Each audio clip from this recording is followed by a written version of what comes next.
Hey guys, how's it going? Today we are going to do a walkthrough on how to download and install the Onimator IG bot as well as SDK tools, how to set up our Android device in developer mode to be so we can get the device ID, how to add this device into Onimator, how to add our first Instagram account into Onimator, how to configure the device settings, how to configure the account settings, and testing and launching everything, as well as setting up AppCloner. So I forgot that. Let's do 3.1.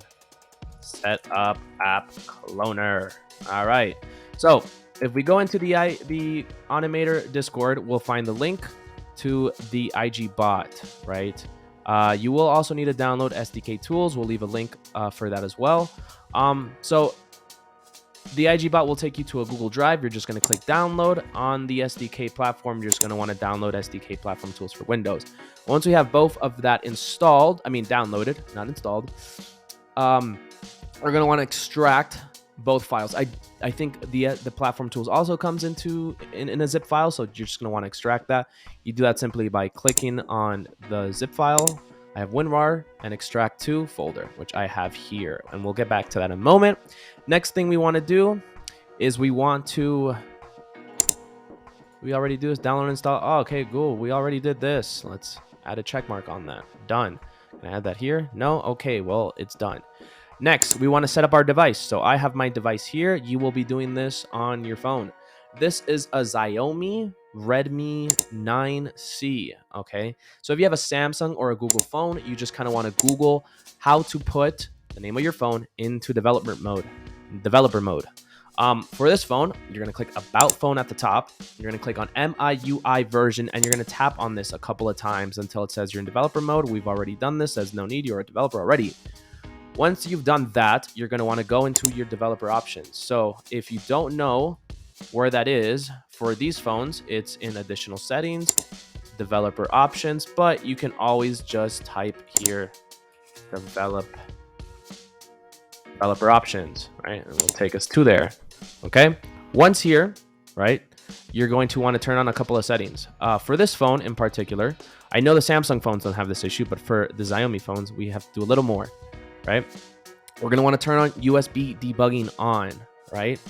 Next, we're going to want to turn on install via USB and USB debugging settings. To turn on these settings on Xiaomi phones, not Samsung phones, it's going to require you to log into your Mi account, your MI account. So you click on this, it'll take you to that screen, log in, it'll take you back, and then you're able to turn these on. You're also going to want to turn this setting off. Now, why do I turn this setting and this setting off? Why do I turn these settings off? Because every time I run the app and this setting is turned on, a notification pops up on my phone asking to confirm the APKs that the bot is installing, and you do not want to do that every single time. So we're going to turn this off. Another thing, at the bottom of some of these phones, right?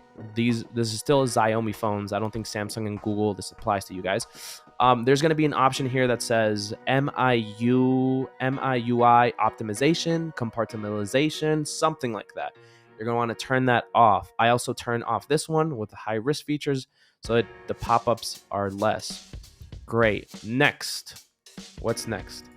We're also going to want to turn on, or not turn on, but change a setting, which is, I think, in additional settings, full screen display, right? So I think if we type in settings, full screen, will this pop up here? Full screen display. Great. We want to turn on full screen gesture mode, right? Why? Because if you're going to be using this bot for Tinder and Bumble, I've come across an error where if the bot in Tinder and Bumble are going to type messages, it will switch keyboards and a notification will pop up and the bot won't click on it. So to avoid that completely, you just want to turn full screen gestures off. Awesome. So now our phone is in developer mode. Great. Next thing that we can do on our device as well is install AppCloner. So there will be a link, I think, to install AppCloner, and we will also want to install the Instagram from the Play Store. So I've already done that. I'm going to walk you through really quick how to run these settings. So essentially, we're going to click AppCloner, right? We have it open, right? Some things you want to configure. before, let me do this real quick. Okay, is to go to settings, and you want to click you want to type in install unknown. I'm just going to type in install unknown apps. This will allow AppCloner to install any clones. You're going to click install unknown apps. You're going to find AppCloner. I've already done so, but you're going to find AppCloner. You're going to click here, and you're going to click allow. A pop-up might come up. You're just going to click accept, and boom, you're good to go. Another setting, right, is if you're going to want AppCloner to automatically install apps, which helps a lot, right? You're going to want to go, if I'm not mistaken, accessibility. All right, accessibility, right? Download services, and then here, AppCloner install service. You're going to want to turn this on, okay? Now, let's go back to AppCloner really fast. All right, back to AppCloner. Okay, so on the home screen, you're going to find Instagram, right? Yeah, recently installed apps. Even though it says recent cloned, it should come up here as recently installed, even because I just cloned it. You're going to click on it. Instagram is simple to configure, you know?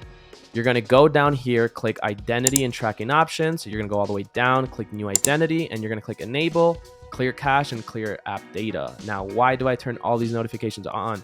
I mean, these settings on. Simple. For me, if for some reason an account gets banned on one of the clones, I can create a new identity, right? It'll log out of that account, and I can log into a brand new account without making a new clone.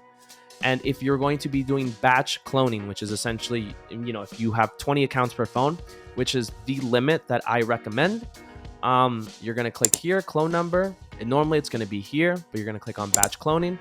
And here you type in how many clones you want. So if you want 20 clones, you type in 20, and then you click turn this one on, set clone number as badge, right?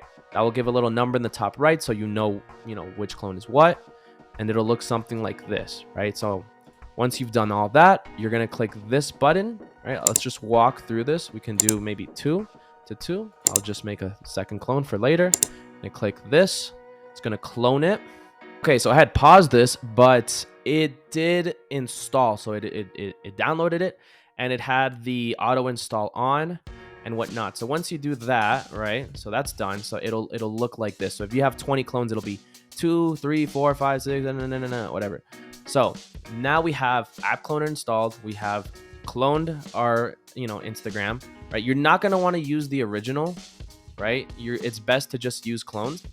And so once we've done that, all right, so now that we have the developer, settings on, we've configured and everything, we need to find our device ID. So remember the platform SDK tools. So now we have this folder. You're going to want to copy the directory of this. This is very important, right?